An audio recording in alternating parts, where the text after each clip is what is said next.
पाकिस्तान की सियासत के अंदर बड़े भूचाल आने शुरू हो चुके हैं और उसकी एक छोटी सी जो झलक है वो फवाद चौधरी मौलाना फजलुर रहमान की मुलाकात और क्यों गए थे और क्या डिमांड्स हैं और क्या ऑफर्स थी।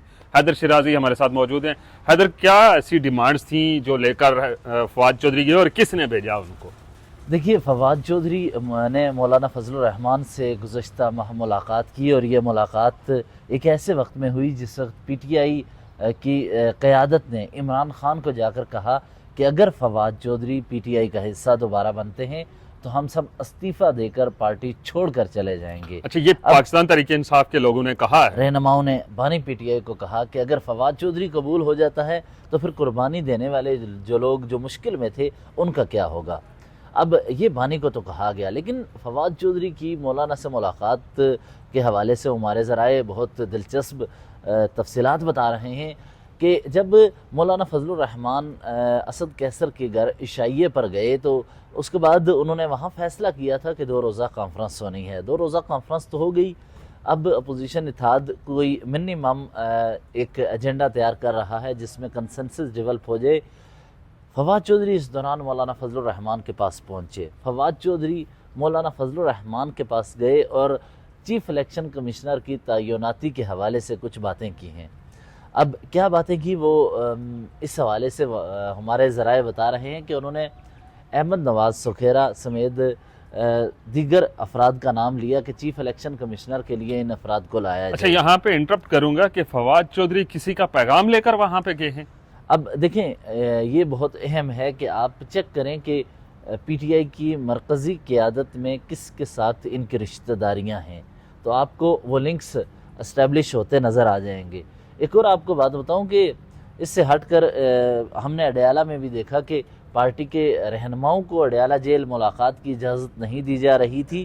खैबर पख्तूनख्वा के वज़रा वहाँ बाहर खड़े इंतज़ार कर रहे थे, लेकिन बैरिस्टर अली ज़फ़र ने काजी अनवर को अंदर ले जाने के लिए अपना किरदार अदा किया, यानी उन्हें फैसिलिटेट किसी हद तक किया जाता है।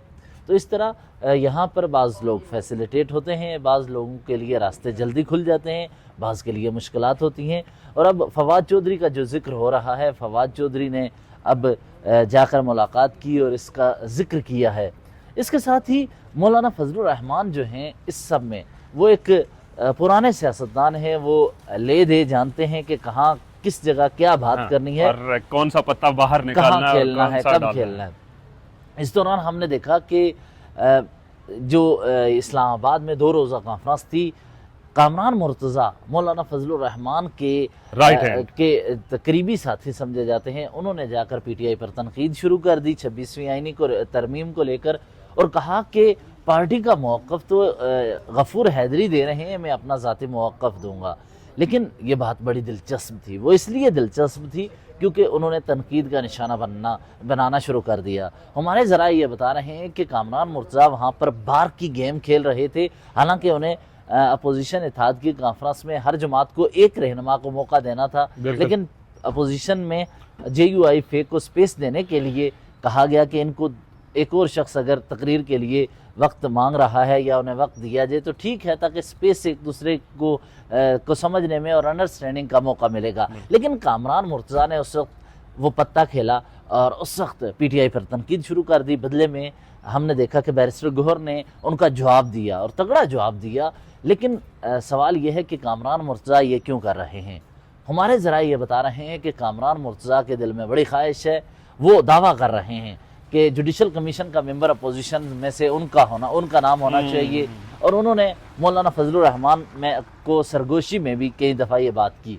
और मैं ज़ाती तौर पर एक जुमला कहूँ कि मौलाना ज़ीरक सियासतदान तो हैं, लेकिन उनके बहुत करीबी साथी बहुत सस्ते में उनका सौदा कर देते हैं। अब कहानी क्या होती है, उन्होंने मौलाना को तो ये बात की, लेकिन साथ ही एक मौका पर उन्होंने मौलाना फजलुर रहमान को ये भी कहा कि जब अपोजिशन की जमातों में से PTI का साथ रुकने वफ्द चीफ जस्टिस से जाकर मिला तो कामरान मुर्तज़ा ने मौलाना को कहा कि आप इनको कहें कि मैं भी इस वफ्द में शामिल हूँ और चीफ जस्टिस से मुलाकात करूँ। लेकिन मौलाना खामोश थे। खामोशी की वजह अब सामने आ रही है, हुआ क्या है। अच्छा, उसके अंदर भी कोई कहानी है? उसके अंदर भी एक कहानी है। मौलाना समझते हैं कि किस वक्त क्या बात करनी है। اس وقت ہم نے دیکھا کہ مولانا فضل الرحمان کے حوالے سے کامران مرتضیٰ کے کلوز سمجھے جانے والے صحافی یہ خبریں دیتے رہے کہ مولانا فضل الرحمان نے 3 شرائط پی ٹی آئی کے سامنے رکھ دی ہیں کہ ہمیں سربراہی دیں اپوزیشن اتحاد کی، ہمیں یہاں اپوزیشن اتحاد کی سربراہی کے علاوہ ہمیں یہ کریں کہ اپنا خیبر پختونخوا کی حکومت میں حصہ دیں، اور اس کے بعد پھر علی امین کے لیے مشکلات یہ ان چیزوں کا مولانا فضل الرحمان کی طرف سے بتایا گیا، یہ رپورٹس ہوئیں اور بتایا یہ ہمارے اسلام آباد میں کیونکہ ایک دوسرے سے ملاقاتوں کے حوالے سے بھی انسان اگر رائے دے تو وہ کامران مرتضیٰ کے قریب جو روابط رکھنے والے صحافی ہیں. میں یہ الزام نہیں لگا رہا، میں ویسے ہی یہ تجزیے کی بنیاد جو کیونکہ گراؤنڈ پہ ہم ہوتے ہیں تو ہم دیکھ رہے ہوتے ہیں کس سے کون کتنا انٹریکشن کر رہا ہے. کامران مرتضیٰ سے وہ صحافی مختلف مواقع پر انٹریکشن کرتے رہے ہیں تو مختلف مواقع پر ہمیں تفصیلی نظر آئے وہ بیٹھے ہوئے. تو اس موقع پہ ہم دیکھتے ہیں کہ وہ گفتگو کرنے والے صحافی یہ خبریں دے رہے تھے کہ اس طرح کی اس سے اپوزیشن میں پھوٹ پڑ رہی تھی. اب کہانی یہ ہے کہ کامران مرتضیٰ آگے گئے ہیں، انہوں نے مولانا کو اپنے خواہشات کا اظہار کیا لیکن مولانا نے کوئی بھی ڈیمانڈ اپوزیشن یا پی ٹی آئی کے سامنے نہیں رکھی. یہ فواد چودھری کا جانا بیکار ثابت ہوا؟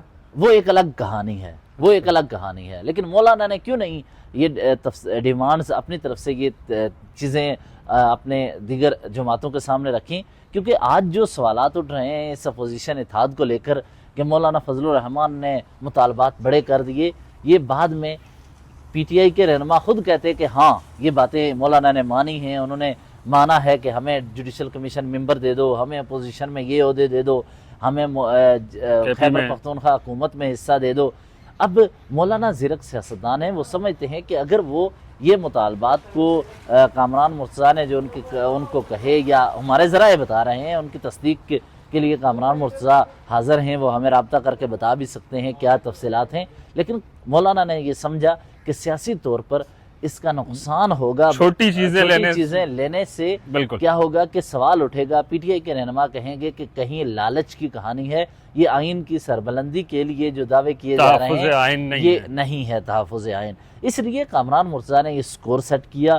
اب اس دوران ہم نے یہ بھی یہاں پہ کامران مرتضیٰ ناکام ہوئے، مولانا نے ان کی بات کو انڈورس نہیں کیا.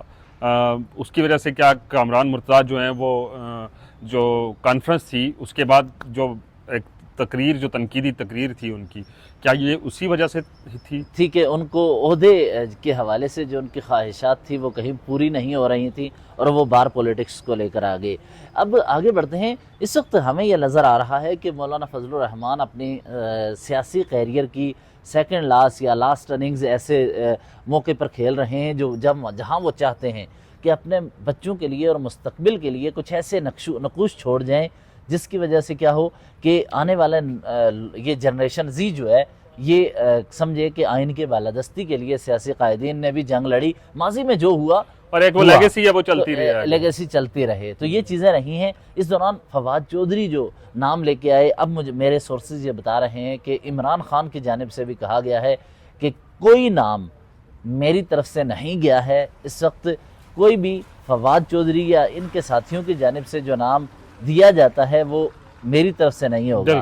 اب آنے والے دنوں میں دیکھتے ہیں کہ کون سے نام دیے جائیں گے اور اس پہ چیف الیکشن. اچھا، یہاں پہ 2 باتیں ہوئی حیدر آپ کے ساتھ کہ ایک تو کامران مرتضیٰ نے جو ایک بساط بچھائی تھی اس کے اندر وہ ناکام ہوئے، اور دوسرا فواد چودھری بھی ناکام لوٹے اور ان کی بات کو بھی نہ پی ٹی آئی نے انڈورس کیا اور نہ ہی مولانا نے اور نہ ہی بانی چیئرمین نے.